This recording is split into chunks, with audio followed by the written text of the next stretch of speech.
Baka sasungit na lang ngayon. Sorry naman kung maaga ako bumili.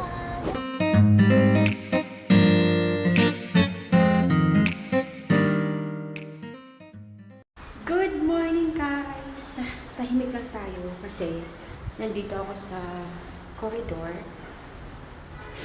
Lalabas ako, bibili ako ng bungopang. Yung tinapay na na parang hugis isda. So, bibili ako. Actually, malapit na mag-lunch, pero kakagising ko lang kasi napuyat kami ni Mr. Dax. Wala ko lang ginawa, guys, ha. I mean, mali yung mga iniisip niya. Bali, napuyat kami ni Mr. Dax kasi nag-box kami ng aming mga orders. And medyo madami siya. Thank you, Lord. Thank you sa blessing. Madami kaming binox. So, nung nakaraan, mga Wednesday, mga Tuesday, nakatulog na ako Wednesday ng madaling araw. Tuesday, tapos di ba mag-Wednesday, yung madaling araw, mga 3 AM, doon ako nakatulog. Kasi madami kaming ginagawa. And hindi pa namin natapos yun. Kailangan namin gumising na mas maaga, kinabukasan pa mga 8 AM para tapusin yung box. So talagang, alam niyo yun, antok ang lola niyo. So ngayon, kagabi, bumawi ako ng tulog at today, nagising ako ng 11 AM. Late. Wow, ang ganda ng araw, guys. Wow. Malamig pa din kasi syempre winter pa rin. Pero kumpara ng mga nakaraan, wow, ang ganda. Ang ganda ng weather. Wow. Tapos yung araw, as in ramdam mo talaga na mainit na siya. Ah.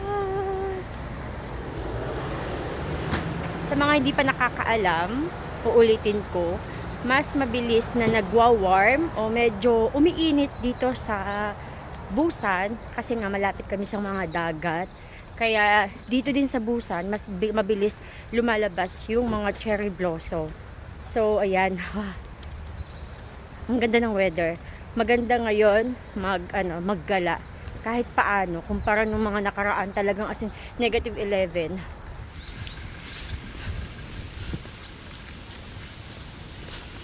Ayan o, di ba ang ganda ng araw?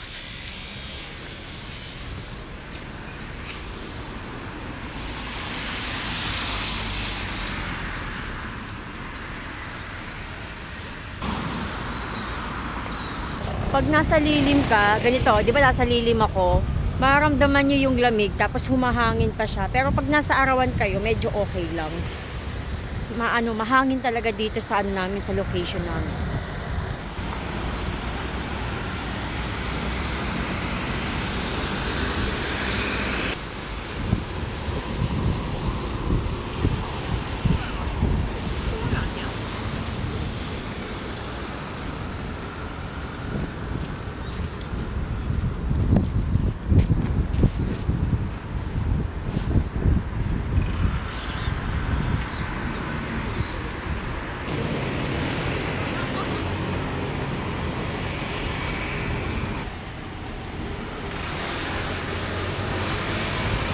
Walang masyadong mga bata ngayon kasi bakasyon pala, guys. Winter vacation nila.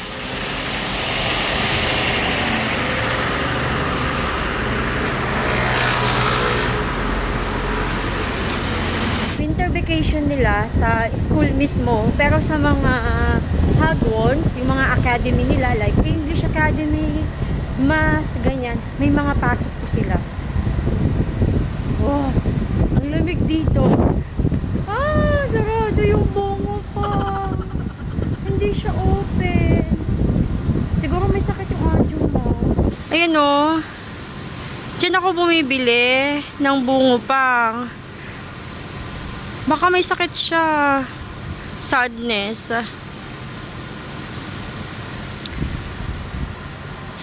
So walang bungo pang. Gagawin ko, bibili na lang ako ng tinapay.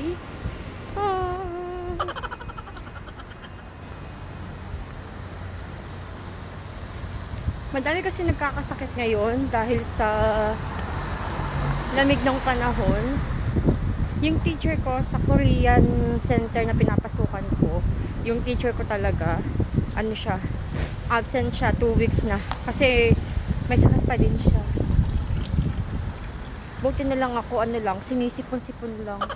Wala akong lagnat, sipon lang. Tulo, sipon lang, uhuging bata lang, no. Bili nilang ako ng tinapay and magkakape ako. Nakakainis.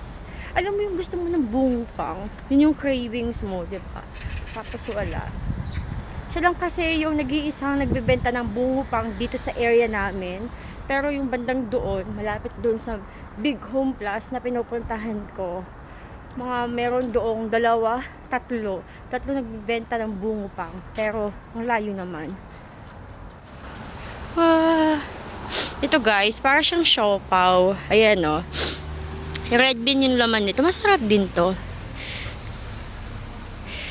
4,120. Pero mas masarap pa rin yung siopaw sa Pilipinas.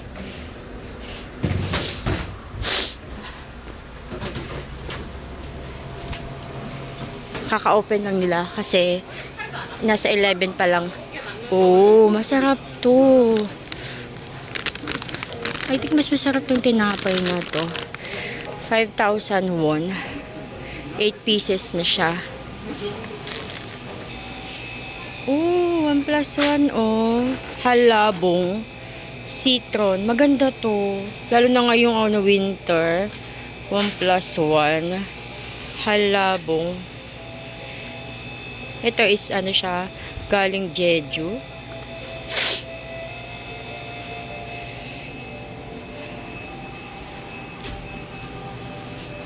Wow! Ito na ang bibilin ko. Masarap to. May pagka-butter siya. I think okay na siya. Pansin ko, pag bumibili ako dito sa Home Plus ng maaga, yung kaka-open lang nila, medyo ano sila, ang susungit nila. Anyway, relate lang din naman ako kasi nung nagtatrabaho din ako, di ba yung parang mag-o-open ka pa lang ng store, tapos may customer ka na agad. Medyo nakakainis. Kasi hindi pa ready yung mga dapat mong gawin. Madami ka pang lilinisin, pero may customer ka na agad. So, medyo naintindihan ko yung sitwasyon nila kung bakit medyo ano sila, masungit. Bili lang tayo ng kape. Dito ako bibili ng kape kasi mas mura dito.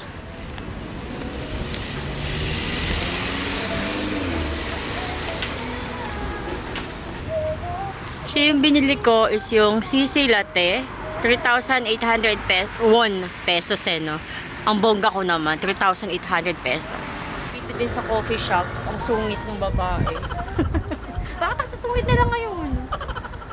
Sorry naman kung maaga akong bumili. Hindi ko naman kasalanan, di ba? Alas 11 na. Nag-ano pa rin sila. Nag-start pa rin sila sa pag-arrange ng mga gamit nila. Ang sungit nila pag umaga. So ngayon guys, ay nandito na ako sa bahay. At medyo nag-dry yung lips ko doon sa labas. Kasi nga, di ba, sobrang lamig. Yung hangin ng lamig. Kaya, mag-lip gloss muna ako. Ayan. Yan, pasintabi sa mga, ayan, sa likod ko, yung box na yan. Kasi yan yung box namin para sa pasabay. Medyo sad ako sa nabili kong coffee. Why? Ang arte, no? Kasi po, gusto ko ng mainit. Pero yung ganito pala, yung in-order ko pala is hindi siya available ng hot. Cold lang siya. So, no choice ako. Ang lamig na nga, diba? Pero sa totoo lang, dito sa loob ng bahay namin, diba may heater naman kami. Kaya kahit paano, hindi siya ganun kalamig. So, okay lang na uminom ka ng malamig na coffee or drinks. Pero pag nasa labas ka, struggle. Yeah. And, ito yung bread. Ayan. Papainitin lang natin to ng mga 10 seconds para kahit paano mainit. Gusto ko to. Ayan siya. Kainitin ko muna siya. So, ayan. Ang ano niya, ang Ang, ang bango. Amoy na amoy mo yung butter, guys. 20 seconds ang nilagay ko. So, I think next time, mga 10 seconds lang. Kasi ang init, oh. Ang bango. So, mamaya ako siya kakainin kasi medyo mainit siya. Mainit siya. Anyway, guys, tatapusin ko na yung aking vlog. Maraming salamat. And isa-shoutout ko lang pala si Matthew Lim. Thank you so much sa laging pag-support sa aking mga vlogs. Maraming salamat. Sobrang malaking tulong po. And sa mga hindi pa nakasubscribe dyan, pakisubscribe, like ang aking video na to. And sa may mga kakilala po pala na gusto pumunta ng Busan, gustong mag-tour, pwede po kayong kumontak sa akin kasi po ako po ay isa din pong tour guide dito sa Busan. Yes.